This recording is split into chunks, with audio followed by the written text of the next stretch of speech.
Hello everyone, I hope you all are doing well. So सबसे पहले मैं आपको थैंक यू करना चाहूँगा कि आपने मेरे 200 सब्सक्राइबर्स पूरे करवाए and it is like a milestone for me and thank you so much. So आज का हमारा टॉपिक है how muscles are build in our body. ठीक है, पहले मैं आपको बताऊंगा क्या क्या चीज़ें ज़रूरी होती हैं मसल बिल्ड करने के लिए, फिर मैं आपको बताऊंगा कि असल में मसल फाइबर्स बड़े कैसे होते हैं। ठीक है, सो जो सबसे इम्पॉर्टेंट फैक्टर्स हैं for muscle growth they are progressive overloading, resistance training. Resistance training का मतलब होता है जब भी आप कोई ऐसी एक्टिविटी करते हैं जिससे आपकी मसल पे लोड आता है, जैसे कि मैं स्क्वाट्स कर रहा हूँ या फिर मैं पुशअप कर रहा हूँ, इससे मेरे मसल पे लोड आता है जिससे वो मसल टूटते हैं। ठीक है, सेकेंड सबसे इंपॉर्टेंट चीज़ें हैं कि जब वो मसल टूट जाए तो उसको बनाने के लिए हमें किसी चीज़ की रिक्वायरमेंट होती है। जैसे एक बिल्डिंग को बनाने के लिए ईंट और सीमेंट की ज़रूरत होती है, सिमिलरली हमारी बॉडी को एमिनो एसिड्स की ज़रूरत होती है मसल बनाने के लिए, तो एमिनो एसिड्स प्रोटीन से मिलेंगे। ठीक है, so second thing that we require is protein. तीसरी सबसे इंपॉर्टेंट चीज़ होती है रिकवरी, जिसका बहुत सारे लोग ध्यान नहीं देते। उन्हें ऐसा लगता है यार रिकवरी क्या होती है। Recovery is basically sleeping 7 to 8 hours, a good sleep, deep sleep, जो मैक्सिमम लोग लेना भूल जाते हैं, जिसकी वजह से उनकी muscle growth as compared to उनके दोस्तों या फिर जो लोग उनके साथ सेम टाइम से जिम जा रहे हैं वो ख़त्म हो जाती है। तो हमने आज 3 चीज़ें सीखी कि muscle can be build with 3 things. First is resistance training, second is with good protein intake, and third thing is recovery, that means sleep. ठीक है, सो असल में मसल बिल्ड होती कैसे हैं। सपोज़ करिए कि ये आपका मसल फाइबर है।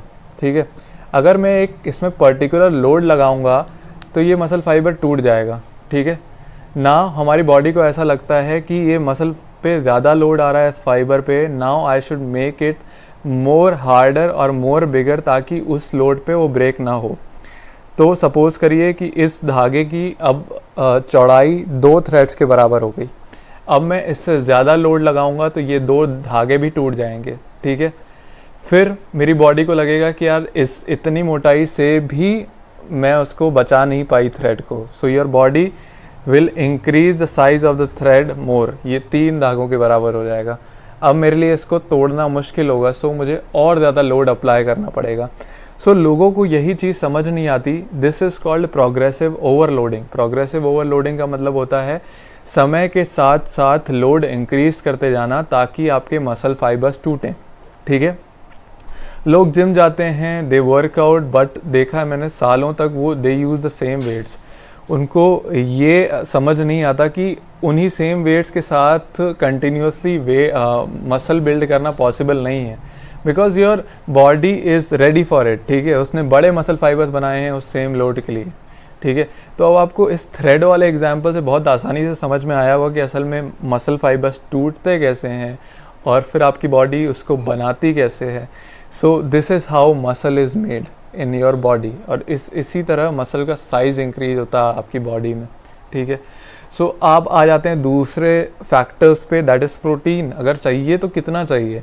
सो लोगों को लगता है कि प्रोटीन हमें वे प्रोटीन से ही लेना पड़ेगा, बट दैट्स नॉट ट्रू। ठीक है, प्रोटीन जो है वे प्रोटीन भी मिल्क से बनता है। ठीक है, सो आपकी डेली प्रोटीन की जो रिक्वायरमेंट है वो पूरी होनी चाहिए। अगर आपके मसल बिल्डिंग गोल्स नहीं है तो आपको 0.8 ग्राम्स पर KG of body weight protein खाना है अपनी मसल मास मेंटेन करने के लिए। खासकर जो लोग जॉब में हैं, 30-40 साल के ऊपर हैं, उनको मसल बिल्डिंग में इंटरेस्ट नहीं है पर वो सिर्फ मसल मास मेंटेन करना चाहते हैं, तो 0.8 ग्राम to 1 gram per KG of body wait is more than enough for you. ठीक है, अब आ जाते हैं उन लोगों के पास जो लोगों के मसल गेनिंग गोल्स हैं। ठीक है, for a beginner 1.5 gram per KG of body weight protein is more than enough. ठीक है, जैसे जैसे आप आगे बढ़ते जाएंगे you will have to increase the protein intake, and 2.2 gram per KG of body weight protein है जो ऑप्टिमल है। That has been proven according to a lot of researches, that is more than enough and it will help you build a good amount of muscle mass. Okay, अब तीसरी चीज़ पे आ जाते हैं, that is sleep. I will explain it. What happens is आपके main जो processes होते हैं, जैसे कि मसल रिकवरी और आपका main muscle protein synthesis, that happens जब आप सो रहे होते हो। ठीक है। बहुत सारे लोग इस चीज़ को स्किप कर देते हैं, वो सोचते हैं यार sleep does not impact that much, but according to me sleep impacts a lot. अगर आप 4 घंटे सो रहे हो और मैं 8 घंटे सो रहा हूँ एंड बाकी हमारी एवरीथिंग सेम है, तो भी मेरा मसल ग्रोथ आपसे दुगना होगा, बिलीव मी। सो इन 3 चीज़ों का ध्यान रखें। मैंने इन तीनों को बहुत अच्छे से एक्सप्लेन किया है, एंड अगर आपके कोई डाउट्स हों तो कमेंट्स में ज़रूर उन डाउट्स को पूछें, आई विल आंसर देम।